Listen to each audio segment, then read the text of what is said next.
And so we're gonna pick up the conversation where I said, nope, leave it for on the air when we were doing our prep earlier. That happens a lot with us. So you're doing a thing that I think a lot of fans do this time of year. A thing, Craig? A thing, but it's like it's not a shot. Okay. And by the way, I was just as guilty of this as anyone last year, and I'm trying my absolute damnedest not to fall into it this year. Yeah.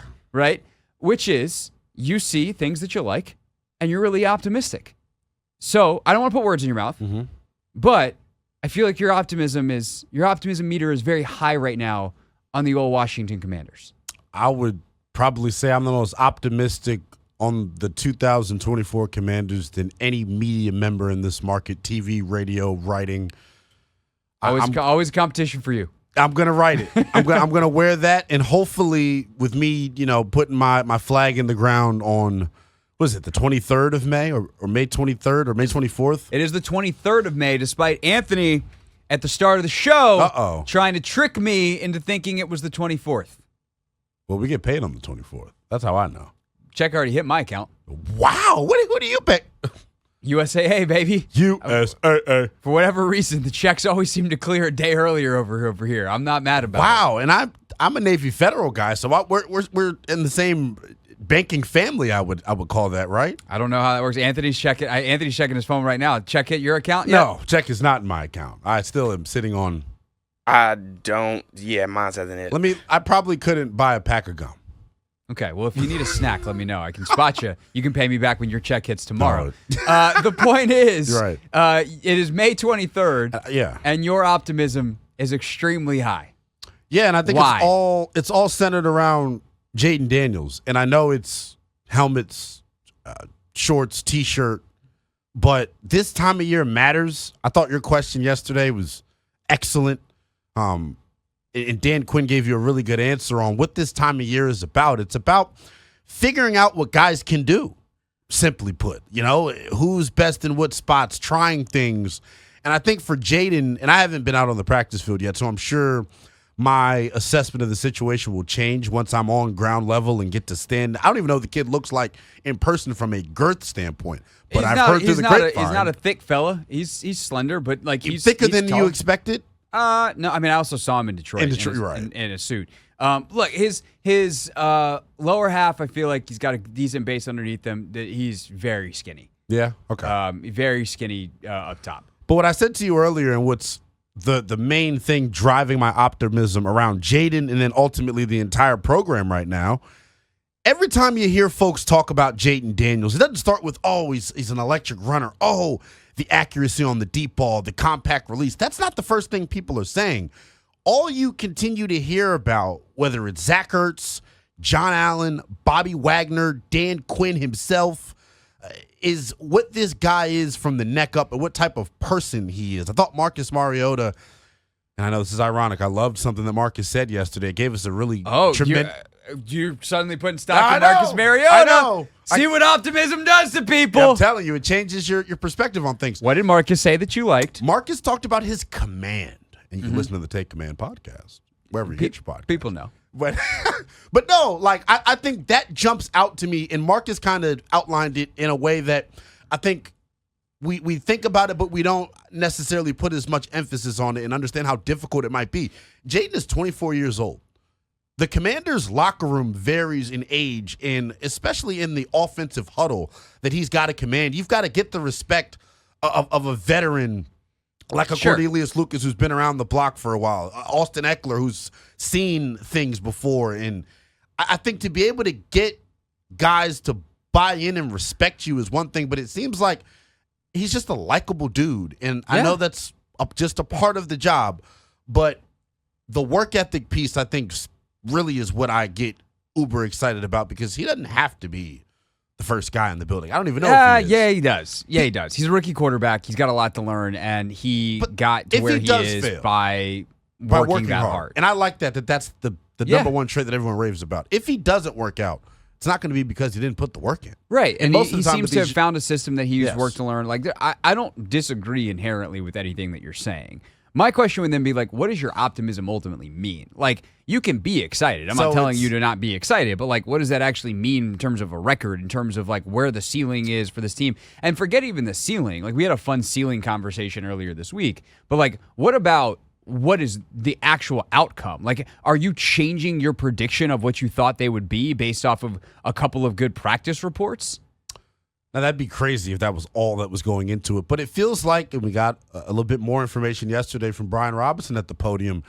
We talked about this the last time we were together. The element of surprise that I think they're going to have offensively. I really think, based on the cooks in the kitchen and the personnel that they have at the skill position groups, if they all reach their potential, I think you can have a chance to be dynamic offensively. And when we did the in-game show a couple of years ago, I used this term to describe Tennessee's offense to Logan, and I think this is what Washington could be, even though they'll be starkly different.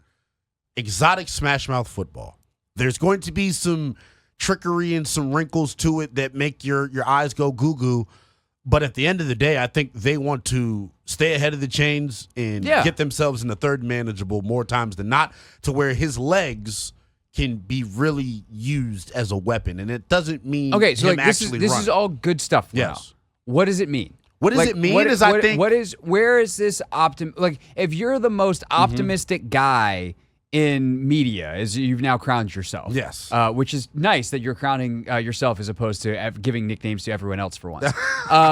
But it is, if you're the most optimistic guy, like, what are you actually saying? Because, like, they're showing progress and they're going to be different offensively. We knew that in January. Right. Because they got rid of Rivera. That was already showing progress. Hiring Adam Peters was showing progress. They've continued on the right track, but, like, I still think, like, with everything you've said that I agree with, they're probably somewhere between a 6 and 9 win football team. See, that's where official record predictions are not something you should be held to. I would agree with that, and I certainly don't like. And also, they don't mean anything. Like, right? Oh, you were wrong. Okay, so then what? We're like weathermen. You know, we can be wrong, and there's no consequences. Weathermen, I prefer, would be more right than football predictors. They have actual data to go on. It's like, hey, that storm is out in Colorado right now. It's going to be here. Good point. Yeah, football teams change every year. So anyway, Pro Football Focus. Take that, meteorologist. Adam Tuss. Pro Football Focus ranked their top quarterbacks going into the year. They had Jaden 28th. The way that I feel that his season can go, if everything goes right, I think by season's end, we're talking about him as a top 14 guy after year one. And I also think, and this is where it all comes down to me, is this. Quarterback, when you figure that position out, I think it changes the dynamic of your entire franchise, and it takes the ceiling off of you. Like, I don't think if he proves to be the guy and he is dynamic and electric the way he was in college, if that's able to translate for the most part over to the NFL, say it.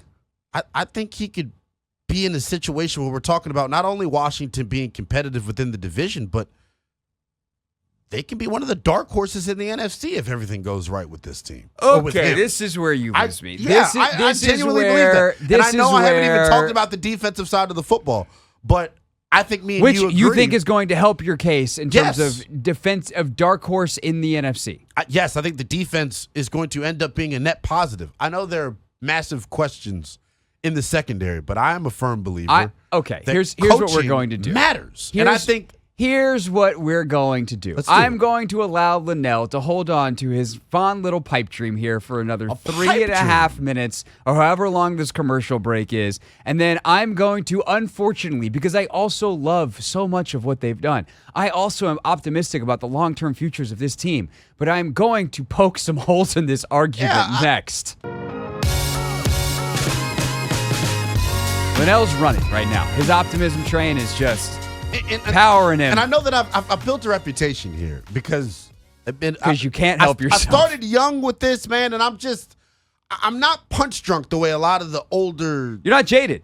I'm not jaded like Chris Russell or some of the older, members of the fan base that I'll believe it when I see it. I just think, and I said this to you during the break, the last two first-round quarterbacks that Washington drafted, I bought into it just based off of the fact that they were a first-round quarterback, and that's irresponsible of me, and it's not. Well, you were that's like what a fan does. Yeah, you were 2019. You were still in college at the time. Yes. 2012, you were like a literal child. So fine. I'm not going to hold 8-year-old Lynnell's analysis of RG3 against him.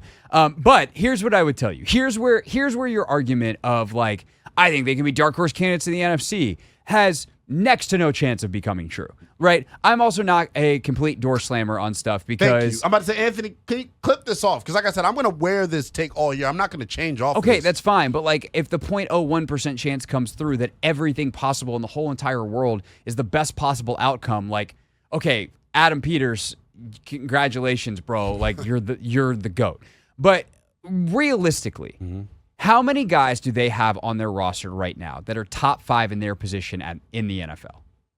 See, I'm going to hit you with something that maybe I would love to hear what Logan's response to this is. I don't even think it's about... Because I would tell you the answer is 0. I don't think it's a talent thing why they're going to be successful. Talent wins. I think, but there's small ancillary pieces that allow you to get the most out of your talent. And let me explain. I don't need an explanation, Lynnell. Like I know what you mean. Go-karting today. The fact that they're the perfect mix of young guys and they're veterans. playing golf yesterday. They're go-karting today. The chemistry is great. There's a standard that they're setting within that locker room that I don't think they had in previous I think the years. Arizona Cardinals did that last year, and they were still at the 4th pick in the draft. Like, eventually you need to have talent to win in this league. And for as much as I am super high on Jaden Daniels, and like, I know what people thought I thought of Jaden Daniels, and they were wrong, but even to the highness that I was on Jaden coming into this, the more I learned about his ability to grow at LSU, how that last year came together, kind of where he was, talking to more people like Orlovsky very late in that draft process, and he's like, dude, go watch his eyes. He's got the best eyes in the draft. And you start to see that stuff coming on in the practice field, and I'm like, damn, this guy could be good, and I think it could be pretty good quickly. But good quickly for a rookie in the NFL has a very low ceiling. C.J. Stroud had one of the best rookie seasons, if not the best quarterback rookie season we've ever seen last year. And he had a bunch of other stuff go right, and they still lost in the second round of the playoffs, and that's about as good as you could possibly expect. Also, his numbers, like, he didn't even throw over 4,000 yards, I don't think. He was like 3,500, whatever it was. He missed games. Sure. with the concussion. But I would make the argument that, But the point is, like, even if he's amazing for a rookie, he's not going to be Mahomes, Allen, Burrow, like the very top guys. Why do you think that? Because it takes time. Right. In the NFL to learn the coverages and to understand what you can and can't get away with, to make mistakes, learn from them, and grow over time. And by the way, that's okay. And like that to me is like the difference of where I sit from it, like extremely objective reporter background, all that kind of stuff is like, and even from other folks in the media who do this stuff, like I'm just okay with being a long-termist. And I think so much of our media and fan-driven discourse is right now, what does it mean? And I'm just willing to give Jaden Daniels the time to grow and understand that it's going to come with losses along the way. You haven't heard me one time say that I don't think it will take – there's not a possibility that it won't take time, but I don't like how it's being just like it's some pipe dream if he comes out and does have a Joe Burrow year 2 type of year 1 because Burrow gets hurt in year 1. Yeah, but Stroud, like why is that so out of the question? Because it's so rare. Like, give me the other examples of how many dudes have had years like that. That's fine. I understand that. I will give you that. The odds are not in his favor. Like, that is the point. But last year, the odds weren't in C.J. Stroud's favor. He was just him at the quarterback position. Sure. And what if, I think Jaden is that type of talent. He might be. So, with that being the case, if he is that type of talent, but what about the rest of the roster? Look at the rest of the Texans last year. Their offensive line was battered.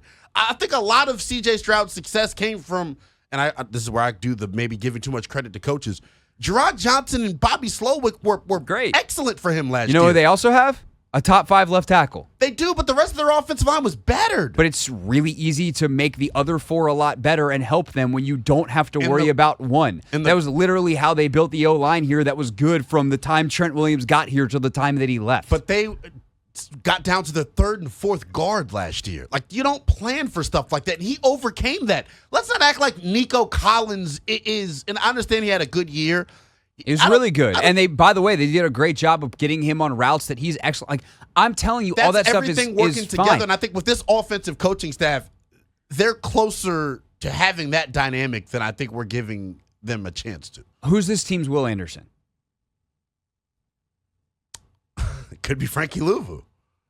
That's a bold ask because Louvu, in terms of like being the every down pass rusher that's going to get you whatever your 3rd and 7 plus guy that's going to go affect the quarterback.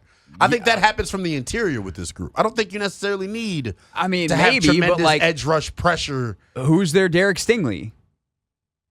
Like, as much as I understand what you're saying, right? Because I thought the Texans were going to be dog, last year. We all did, but this happens every year. The Texans, even though last year was kind of year 1, it was also kind of year 2/year 3 because they've had top 5 picks previously and they hit on them. Stingley, if he could stay healthy, is a top 8 corner in the league. But that was year 2 of Stingley, and he barely played as a rookie. So you didn't know what he was going to do. But he still had a year in camp being around it, like whatever. Correct. And he was a top 3 pick, right? Wasn't he the 3rd overall pick? I don't remember exactly. Like he's a top 10 pick at cornerback. Like the Commanders don't have that level of talent. And like that, do I think they can actually be a very competitive football team week in, week out this year?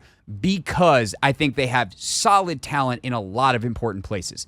Yes, but ultimately you need dudes to ball out and make plays. And when your best chance for that is a rookie quarterback, albeit one that I really like and I think could have if you told me Jaden Daniels throws for 3,800 yards, 28 touchdowns, 11 picks and rushes for 800 yards, I'd be like, that's feasible. And that'd be one of the 5 best quarterback rookie seasons maybe we've ever seen in the history of the league. What does that do for you, though? That's where I begin to have the question where my brain starts to churn. I still think it gives you 9 to 10, maybe 9, maybe 10 wins. Maybe. We haven't seen that level of quarterback play here in a long, long time. Lynnell, there's other places in the NFL to look than here. There are precedents set in other cities. I understand that. But when we talk about rookie quarterback success, C.J. Stroud is the bar that we're now using because it's recency bias. But also look at the division that he played in. The AFC South is not very good. Craig. You're going to tell me the AFC South last year? Bookmark that comment as well. Last year's AFC South. I'm not talking about this year's. It doesn't. Okay, who cares what they're doing this year? We'll find out if the division's better. We'll see how C.J. Stroud is in year 2. I predict they're still probably the favorites in the division by a lot. But last year, you had the Gardner Minshew-led Colts, what the bleep are they doing every single week, Jacksonville Jaguars, and a Tennessee Titans team that fired their coach and was starting Will Levis at quarterback. Come on. Your argument for lack of talent, I think, is fine, but there's a big unknown. Fine. It's also really important. There's a big unknown at the most important position. And I'm not willing to put a ceiling on what I think he could be after 1 year because we simply just don't know. We don't. But there's also a much better chance that Jaden Daniels is 3,200 yards, 22 touchdowns, 14 picks, 800 rushing yards, has some incredible stinkers, a couple of wow games that give you plenty of hope for the future. But that's rookie life in the league. It's hard. And by the way, you think you have it figured out 1 week and then you go face a totally different defense the next week and they blow your freaking mind. I guess I'd put it this way. I have respect for everyone else in the league. And what I mean by that is I understand that this league is hard and coming together quickly is hard. And you want to know the other people that probably tell you that? Dan Quinn, Cliff Kingsbury, Joe Witt Jr. That's what they're supposed to say. They can try their best. Internally, though, what are they saying? Internally, what is the conversation? I think they're not putting expectations on anything. They're just trying to get their focus. The NFL operates like this. What's right here? What's right in front of me? What is right in front of my face? Slogans like "Do hard bleep with good people." And every day you just got to grind. You just got to work. And the results will be what they be. We out here, where we don't have any impact on the results, we are Anthony? What was the phrase that I used to use at the start of the show? Internally that they may not let come out of the building because they don't want it to be mocked. You can't go into a situation as a coach saying, "Hey guys, we're probably not going to be that good this year, but we're trying to lay our principle." You can't even deliver it that way. No, but you say "Hey fellas, we're gonna do if you do the things that I ask you to every day as a coach, and that these coaches ask you to do every day." I think we have a chance to surprise some people. But realistically, what does that mean? People think this team's going to win 4 games, 5 games. People think because it's Washington and because it's Quinn, who they don't think very highly of, that this team, and that there's a whole other segment, I hate this, but like it is what it is. There's a whole other segment of the media that thinks they made a huge mistake in taking Jaden Daniels over Drake May. They just think it's the same old Washington and the same old group of jolly idiots running this. And they're wrong. They're wrong. Yes, that's the premise, right? basis Now, of my optimism. Does that mean... But here's the needle that's not really even a needle threat. Here's the freaking Nile River, which I think I read, maybe it was the Amazon. One of those rivers is like 8 or 9 miles wide. Point is, large space in between that we're threading here, which is there is a place between they're a mumbling bunch of idiots who don't know what they're doing, and they're a legitimate playoff contender. And the reality is they're probably in the middle. Mm-hmm. And that is fine. It's year one of it. Like, they know the depth of the hole that they were in because they turned over half the roster. Correct. And by the way, they didn't commit long-term to basically anybody but Luvu, which also probably tells you something. Now, sometimes it's telling you that Bobby Wagner is, relatively speaking, old. I hate that because Bobby Wagner and I I think are the same age. But like in NFL years, like that dude's old. They're not going to commit long-term money to that. But they also didn't go out and sign a bunch of dudes who they think are going to be part of their future. Like, this is a long-term project, and I just think it's a better space to be in to acknowledge that it's a long-term project that might see some short-term success. But realistically, the most likely outcome is that it's mediocre in year one. I just disagree. But since, the last 34 years, there have been 4 new postseason teams in the NFL. Yeah. What chances do you give Washington to be one of those 4 this year? 15%. 15? Wow. Like, I don't think it's impossible. We talked about this the other day. Here's the other fun one, real quick, before we wrap up and never read the comments. Will be coming up next.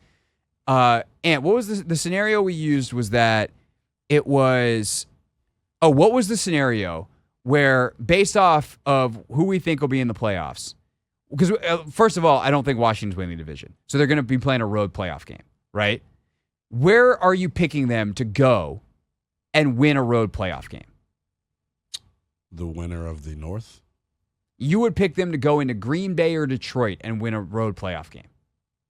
I mean, obviously, we're doing hypothetical Harry right now, but yeah, you can go win. I mean, I get what you're trying to say. Any given Sunday, of course. Would you pick them?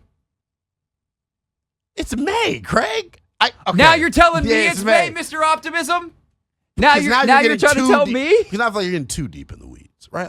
But this is the point. The talent level. This is all we have to prognosticate on. The talent level says they're not as good as those teams. And then I push back on that and say, and I think you agree with me on this, we don't have a gauge on how good the talent actually is because the talent's been poorly managed and utilized. Some of it, but they got rid of most of that and brought in guys who were in other places.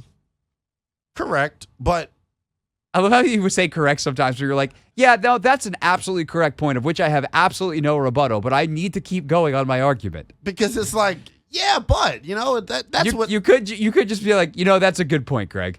You're right. I did say that. It is a good point. You're right. Correct. But, it's... I don't know. That's where we're I'm ready for them to shock the world. I would love it. To be clear, I would love nothing more than for you to be right and them to be awesome. That would be fantastic. And people can yell at me, and I'll be like, this is great! Because covering winning, I, believe it or not, have done it before in my career. It's very, very fun. But I'm also realistic, and I think that realism, this is where we'll actually end it, is because I am actually willing to be patient because I think they have smart people running the thing that over the long term will get them to where you think that they're going to be, just not maybe as fast as you think they're going to get there. Bada bang. Hey, this is DA, and you're listening to The Hoffman Show on the Team 980 and the Odyssey app.